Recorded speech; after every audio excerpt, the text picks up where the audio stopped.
Presidente, senador Inácio Arruda, Vossa Excelência preside o Senado numa sessão, num momento muito especial, e como membro filiado ao Partido Comunista do Brasil, traz a esta sessão um sentido especial, uma vez que Oscar Niemeyer abraçou a causa de Karl Marx,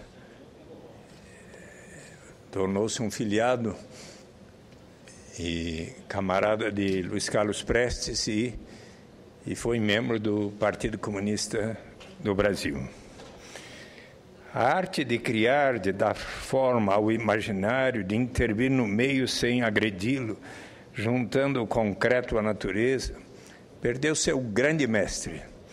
O Brasil inteiro está de luto pela perda deste filho ilustre, que tão bem soube criar um estilo próprio de arquitetura, com a junção de linhas curvas e retas, desafiando o espaço na amplidão dos vãos livres. Respeitado em todo o mundo pela sua capacidade de superar obstáculos e ideias, transformando sonhos em matéria, Niemeyer não foi só arquitetura, foi também escultor, cenógrafo, escritor, poeta e exemplo de solidariedade para com o próximo. Filho de Oscar Niemeyer Soares e Delfina Ribeiro de Almeida, Oscar Niemeyer nasceu em 15 de dezembro de 1907. Desde criança mostrou seu gosto pelo desenho. Mesmo sem prancheta, ele riscava o ar com o dedo. Para uns, é só a função que conta. Para outros, inclui a beleza, a fantasia, a surpresa arquitetural, que foi para Niemeyer a própria arquitetura. No começo, Niemeyer procurou aceitar tudo isso como uma limitação provisória e necessária, mas depois se voltou inteiramente contra o funcionalismo, desejoso de ver a arquitetura integrada na técnica que surgira e juntas, caminhando pelo campo da beleza e da poesia. Em 1932, ainda estudante, passou a trabalhar gratuitamente no escritório dos arquitetos Lúcio Costa e Carlos Leão, porque não queria, como a maioria dos colegas, se adaptar à arquitetura comercial. Quando iniciou sua vida de arquiteto já formado em 1936, a arquitetura se fixava com o funcionalismo pontificado, recusando a liberdade de criação e a invenção arquitetural. Impunham-se sistemas construtivos, limitações funcionalistas, que não convenceu o jovem Oscar, que olhava as obras do passado tão cheias de invenção e lirismo. Não podia compreender como a arquitetura contemporânea permanecia fria e repetida numa época de concreto armado, que podia oferecer formas livres e inesperadas. Foi nessa época que participou do projeto do Palácio Capanema, sede do Ministério da Educação e Saúde, na cidade do Rio de Janeiro, que teve consultoria do famoso arquiteto suíço Le Corbusier, de quem mais tarde Niemeyer ouviria, abrindo aspas para Corbusier: Oscar, você tem montanhas do Rio dentro dos olhos? Fecha aspas. E isso explica sua atuação diante das obras do conjunto da Pampulha em Belo Horizonte, Minas Gerais, já tocado por essa vontade imperiosa de contestação e desafio. Pampulha surgiu em 1940 com formas diferentes, abobadadas, variadas e marquises de curvas da Casa do Baile, que conquistou admiradores e contestadores. Era o bairro diferente que JK sonhava, que tanta falta fazia Belo Horizonte, de formas novas e arquitetura leve. A partir da Pampulha, não só o Brasil, mas o mundo se abriu para uma arquitetura nova de formas mais livres que nem todos conseguiram acompanhar ou mesmo entender.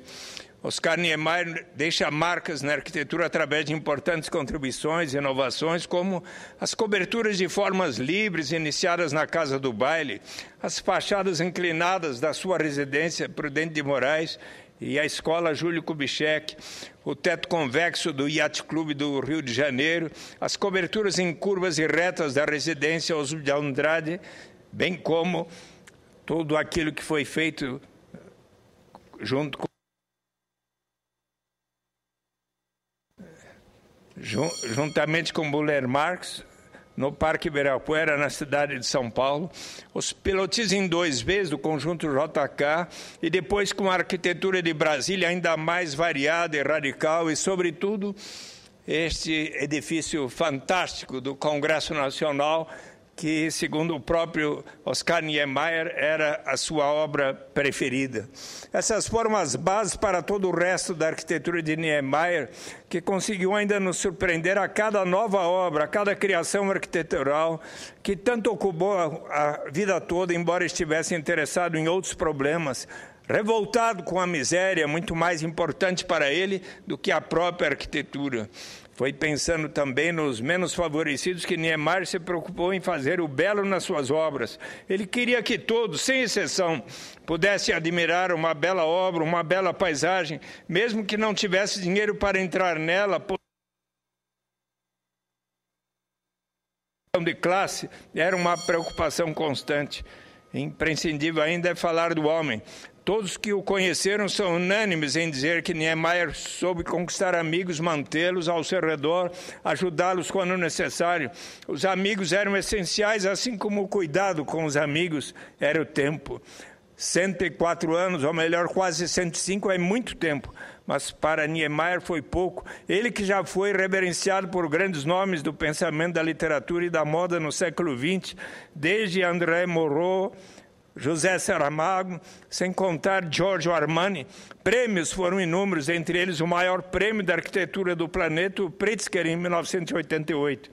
Niemeyer humanizou a arquitetura como ninguém fez até hoje.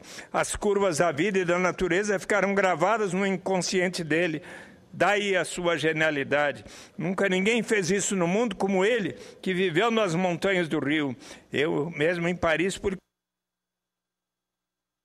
nas curvas do edifício do Brasil, com tantas equações matemáticas humanizadas que as curvas parecem estar voando.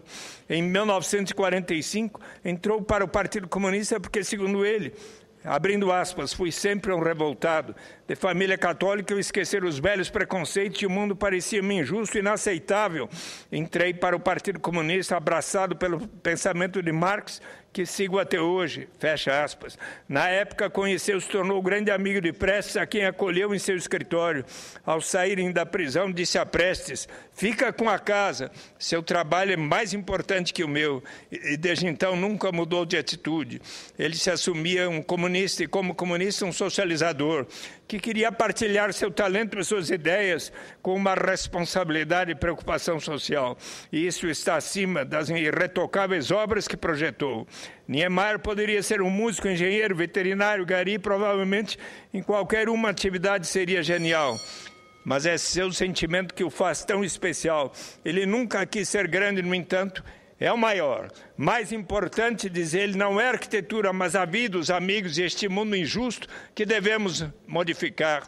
Fui visitá-lo diversas vezes, e numa delas, no primeiro semestre de 2007, juntamente com a Mônica Dallari, tivemos boa e longa conversa em que lhe falei da proposição que já é lei, que institui a renda básica de cidadania, um Fundo Brasil de Cidadania, para assegurar a todos o direito de partilhar da riqueza da nação.